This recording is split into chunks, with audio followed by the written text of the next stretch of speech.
নজিরবিহীন ঘটনা। এই সরকার মানুষকে অনেক প্রতিশ্রুতি দিয়েছে, কোন প্রতিশ্রুতি বাস্তবায়ন করেনি। আমরা শুধু বলবো আজকে মানুষ কাজ খাদ্যের অভাবে ডুবছে, মানুষের হাতে পয়সা নেই।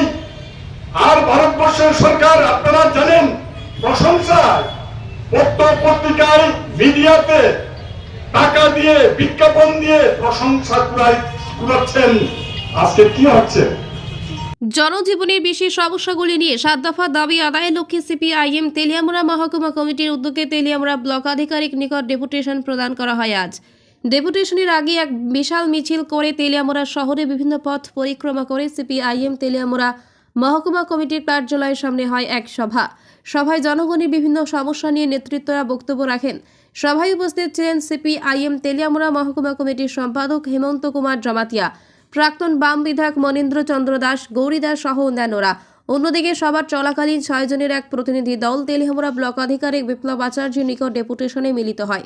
আজকে ডেপুটেশনের দাবিগুলো ছিল অন্যতম, তার মধ্যে কৃষকদের উৎপাদিত ফসলের সহায়ক মূল্য প্রদান করা, রেগার কাজ 200 দিনের করা এবং 600 টাকা মজুরি প্রদান করা সহ জনজীবনের 7 দফা দাবি। প্রতিনিধিদের মধ্যে ছিল সিপিআইএম নেতৃত্ব সুভাষনাথ, গায়ত্রী দত্ত, সুবীর সেন, হেমান রায়, অরুণ দেববর্মা ও শঙ্কর দাস নেতৃত্ব। সুভাষনাথ ব্লক আধিকারিকের হাতে ডেপুটেশনের প্রতিলিপি তুলে দেন। ব্লক আধিকারিক বিপ্লব আচার্য এর দাবিগুলো যুক্তি স্বীকার করে ঊর্ধ্বতন কর্তৃপক্ষের নজরে আনবেন বলে আশ্বাস দিন। কিসের জন্য আসা?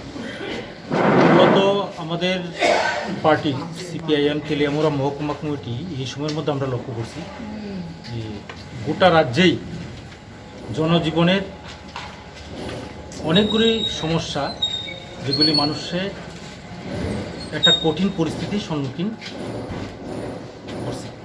এই পরিস্থিতিতে আমরা আমাদের তেলিয়ামুড়া মহকুমা কমিটির উদ্যোগে আজকে আমরা বাধ্য হয়েছি একটা গণ ডেপুটেশন বিডিও মহোদয়ের নিকট মিলিত হইতে তেলিয়ামুড়া।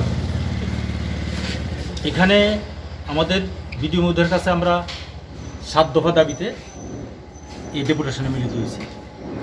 7 দফা দাবির মধ্যে গুরুত্বপূর্ণ হয়েছে আমাদের কৃষকদের উৎপাদিত ফসলের সহায়ক মূল্য দেওয়া, রেগাতে 200 দিনের কাজের গ্যারেন্টি করা এবং 600 টাকা মজুরি দেওয়া এবং শ্রমিকদের কাজ দেওয়া।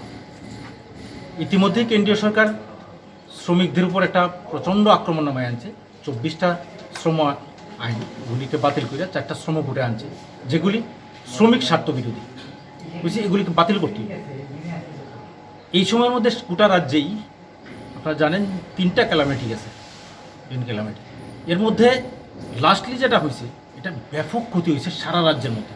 এটা একদম পাহাড় থেকে সমতল পর্যন্ত কৃষক তার ফসল তো একেবারেই ধ্বংস হয়ে গেছে। ফিশারি, তারপরে এখানে দেখা যাইতেছে আমাদের সবজি, ধান, বাড়িঘর। এই সময়ের মধ্যে অনেক লোক বন্যায় তার মৃত্যুবরণ করছে।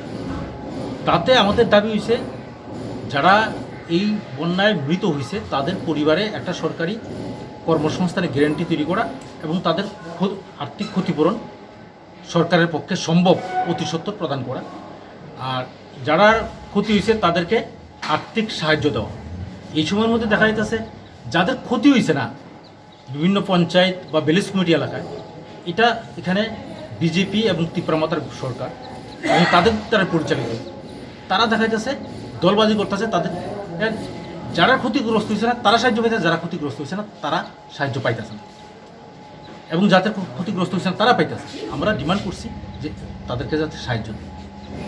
এবং এই সময়ের মধ্যে ড্রাগ নেশা একটা আতঙ্ক তৈরি করে দিয়েছে সারা রাজ্যে, যেখানে কমার কথা সেখানে বাইরে গেছে। এবং যারা ধরা পড়তেছে, আরক্ষা দপ্তর গুরুত্বপূর্ণ দায়িত্ব পালন করতেছে, কিন্তু এরপরও সমাধান করতেছে না। আসলে এটা যারা এই সময়ের মধ্যে এগুলির সঙ্গে যুক্ত, এর একটা ছত্র ছাড়া সেখানে প্রশ্রয় পাইতেছে, যার জন্য এগুলি বাড়তেছে। আমরা কইছি এগুলিকে বদ্ধ করতে হবে। এবং দ্রব্যমূল্য ব্যাপক হারে বৃদ্ধি পাইছে, এই দ্রব্যমূল্য রোধ করতে হবে।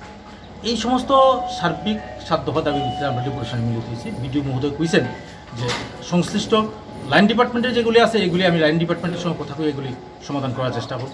আর আইনের এখতিয়ারের মধ্যে যেগুলি আছে এগুলি উনি গুরুত্ব দেওয়া দেখবেন।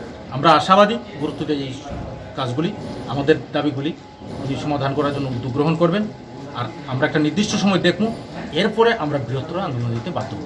ধন্যবাদ।